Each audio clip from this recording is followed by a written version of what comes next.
కాలం గడిపేస్తున్నాడు. నాగెదురు చూస్తోంది ఎవరి గురించో కాదు, ఆయన నటించిన సినిమా డమరుకం రిలీజ్ ఎప్పుడా అని. సమ్మర్ నుంచి వరుస్తూ వస్తున్న డమరుకం 9న థియేటర్స్ లోకి అడుగు పెట్టబోతోంది.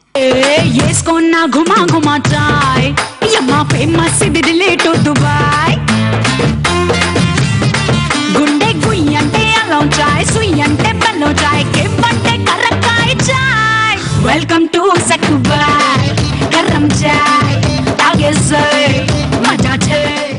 Nagarjuna latest movie Damarukam release dates తరచూ మారడంతో అక్కినేని ఫ్యాన్స్ డీలా పడిపోయారు. సినిమా సమ్మర్ లోనే రిలీజ్ కావాల్సి ఉన్న గ్రాఫిక్స్ కారణంగా లేట్ అయింది.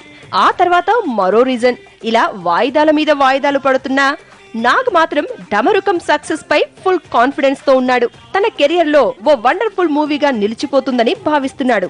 డమరుకం రిలీజ్ దసరాకు మిస్ అయినా దీపావళికి మిస్ కాకుండా జాగ్రత్త పడుతున్నాడు నిర్మాత. 9న రిలీజ్ చేసేందుకు రంగం సిద్ధం చేస్తున్నారు.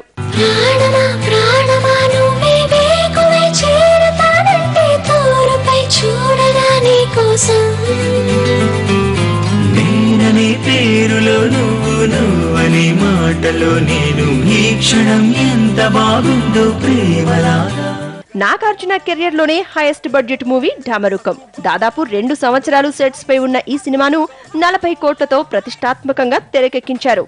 సినిమాలో 40 నిమిషాల పాటు గ్రాఫిక్స్ కనువిందు చేయనున్నాయి.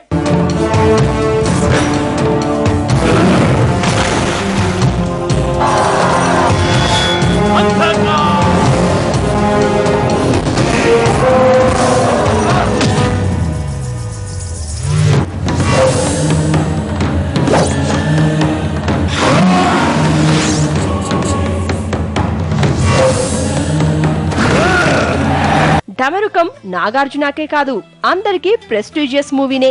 దాదాపు 2 ఏళ్ల గ్యాప్ తర్వాత రిలీజ్ అవుతున్న అనుష్క సినిమా ఇది. అరుంధతి తర్వాత ఈ అమ్మడికి సరైన హిట్ పడలేదు. డమరుకం సక్సెస్ అనుష్కకు ఎంతో అవసరం. ఈ సినిమాకు శ్రీనివాస్ రెడ్డి దర్శకుడు. కామెడీగా చిన్న సినిమాలు తీసే Srinivas Reddy first time star హీరోని డైరెక్ట్ చేశాడు. డమరుకం హిట్ తో స్టార్ డైరెక్టర్ అనిపించుకోవాలనుకుంటున్నాడు. ఆడియో ఇప్పటికే హిట్ కావడంతో డమరుకంపై ఎక్స్పెక్టేషన్స్ పెంచేశాడు దేవిశ్రీ ప్రసాద్.